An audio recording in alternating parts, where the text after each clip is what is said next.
Девчонки, вот про этот гель я слышала уже от своих же девчонок из команды. Очень классные положительные отзывы. Альтернатива, причем такая щадящая альтернатива нашим детским горчичникам. Кто помнит, мама вот ставила. Нам мама в детстве ставила, я так их не любила всегда, но они всегда помогали. Вот этот горчичный гель, он не жжет, нету вот этого эффекта жгучего, но он действительно классно работает. Кто мерзнет, да, вот вышли перед тем, как выйти на улицу, намазали ножки вот этим гелем, и ваши ножки будут в тепле.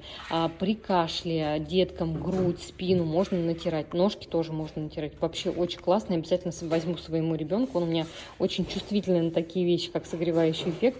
Вот девчонки сказали, что вот жгучего эффекта нету, поэтому смело можно брать своим деткам.